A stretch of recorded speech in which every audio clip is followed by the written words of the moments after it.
शराब की दुकानों की नीलामी आबकारी विभाग कर रहा है। शराब की दुकानों की नीलामी 25 मार्च तक हर रोज 11 से शाम 4 बजे तक नीलामी होगी। 5161 दुकानें यहां पर ऑनलाइन नीलामी के लिए चिन्हित की गई है। विभाग ने इसकी न्यूनतम रिजर्व प्राइस रखी है 791 करोड़ रुपए। पहले दिन इनमें से 30% दुकानों की रखी गई नीलामी MSTC के ऑनलाइन पोर्टल के जरिए नीलामी होगी। दूसरे चरण में 29 और 30 मार्च को ऑनलाइन नीलामी होगी।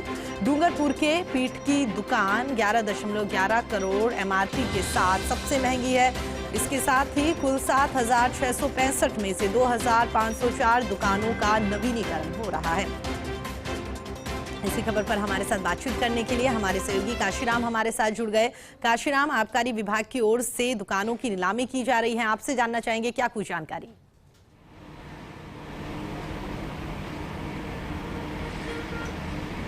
जी बिल्कुल, देखिए आज से ऑनलाइन नीलामी शुरू हो रही है और 11 बजे से ये नीलामी शुरू हो चुकी है।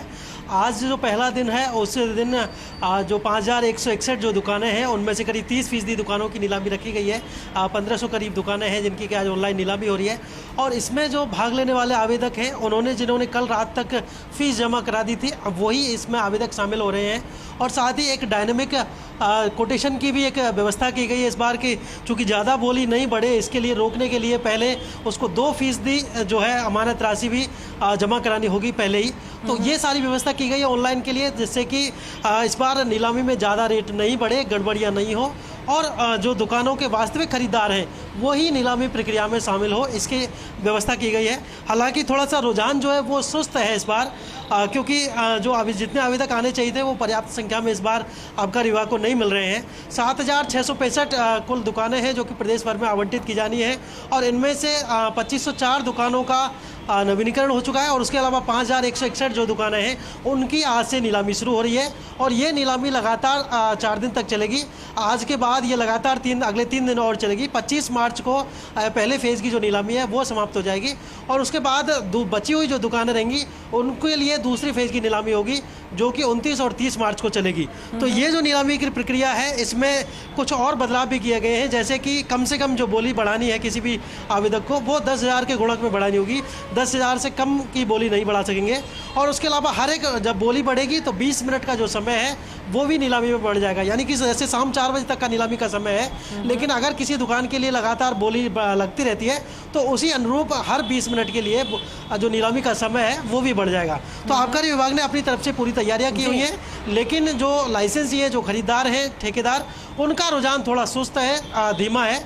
ऐसे में बहुत ज़्यादा दुकानों की नीलामी की उम्मीद नहीं है, लेकिन आबकारी विभाग अपने स्तर पर प्रयास कर रहा है कि ज़्यादा से ज़्यादा दुकानों की नीलामी की जा सके। अगर हम जयपुर शहर की बात करें प्रीति, तो जयपुर शहर में कुल 404 दुकानें हैं और इनमें से 112 दुकानों का नवीनीकरण हो चुका है और बची हुई 292 दुकानों का जो है नीलामी वो आज से शुरू की गई है। यानी कि ये 4 दिन में ये 292 दुकानें भी यहाँ पर नीलाम की जाएंगी। तो जयपुर शहर में भी हालात बहुत अच्छे नहीं दिख रहे हैं। जी, क्या वजह मानते हैं काशीराम इनके पीछे? जिस तरीके से आपने कहा कि खरीदार जो है वो यहाँ पर काफी सुस्त नजर आ रहा है, तो क्या कुछ वजह लगती है इसके पीछे?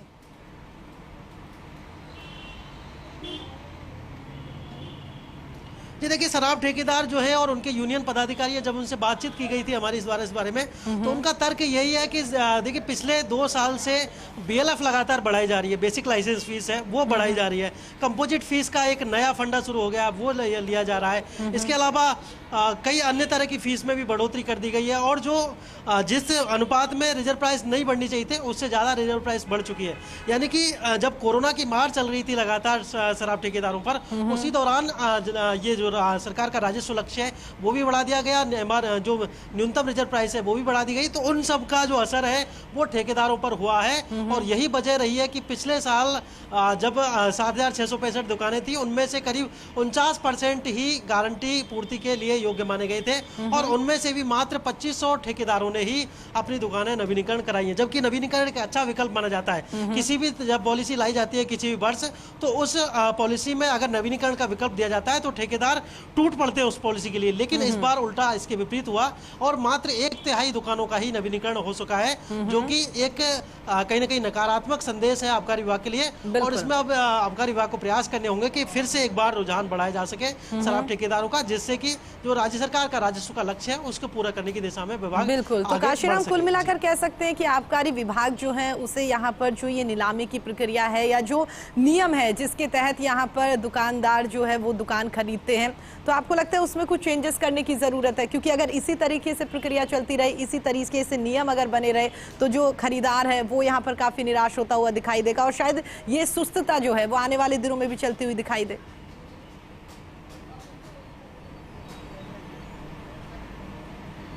जी प्रीति, बिल्कुल देखिए, कहीं ना कहीं इस तरह का संदेश दिया जा रहा है अफसरों द्वारा, क्योंकि शराब ठेकेदारों और अफसरों की देखिए आमतौर पर मिलीभगत भी रहती है।